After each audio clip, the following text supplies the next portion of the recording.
ఇది ఎల్లుల్లిపాయ, ఆవాలు, జీలకర్ర, కరివేపాకు వేసి నేను ఒక ఎండుమిరపకాయ కూడా వేస్తున్నాను. ఇదిగోండి ఎండుమిరపకాయలండి. తాలింపుని తక్కువ రకం తీసుకున్నామండి. మీరు కూడా జాగ్రత్తగా ఉన్న దాంట్లో కలుపుకోండి. ఎల్లుల్లిపాయలు మరీ ఎక్కువ వేగనవ్వకండి, కొంచెం పచ్చి పచ్చిగా తింటేనే మంచిదండి.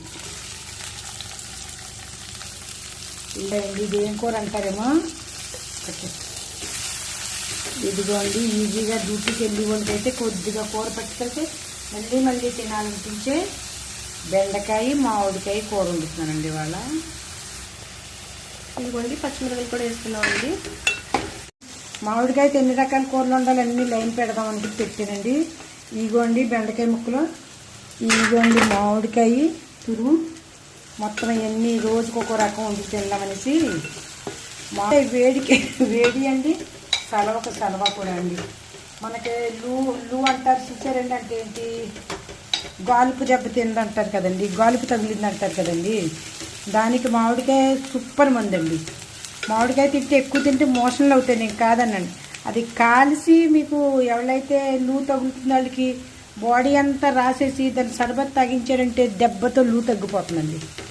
ఇదే మీకు ఎంత కావాలో అంత పులుపు వేసుకోండి. మేము పులుపు ఎక్కువ తినమండి, అంతకు లైట్గా వేస్తున్నాను. ఇదిగోండి బెండకాయలు కూడా వేసుకున్నామండి. ఇంతే అండి, ఏముందండి, కొద్దిగా ఇది లైట్గా వేగించుకుని ఉప్పు పసుపు వేసుకుని నీళ్ళు వేసుకుంటాను. పులుపు వేసిన కూర ఎలా అయినా బాగుంటుంది, మన ఆడవాళ్ళకి నచ్చుతుంది. మన ఆంధ్రాకేసి అయితే పులుపు వేసుకుని తింటారు, మా ఇంట్లో తినరండి. అందుకని మాకే తినాలనిపించే వాళ్ళకన్నా వెళ్తుంటే వేస్తున్నారు. కూర పెడుతుంటే అప్పుడు మాకు చేసుకోవాలనుకుంటాను, కానీ మా ఇంట్లో నడవట్లేదు. ఏం చేయండి. అదిగోండి పసుపు వేసుకుందామండి.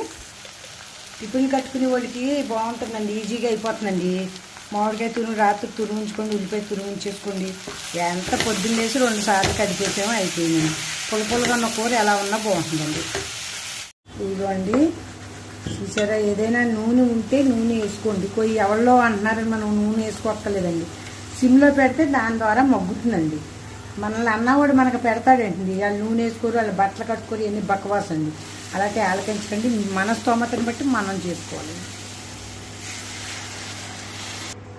ఇదిగోండి మూత పెట్టుకుందాం. ఇంకా ఇదిగోండి ఊరికే పైనుంచి చూపించటం కాదండి, నిజంగా చాలా ఒక్క చిటికి ఇంత కూర వేసుకుంటే ఇంత అన్నం తినేయచ్చండి. పనికి వెళ్ళి వాళ్ళు ఎవరన్నా ఉంటే డ్యూటీ చేసేవాళ్ళు నోరు బాగోపోయినా కనుక అమ్మగా తినేయచ్చండి. ఇది మట్టుకు వద్దనండి.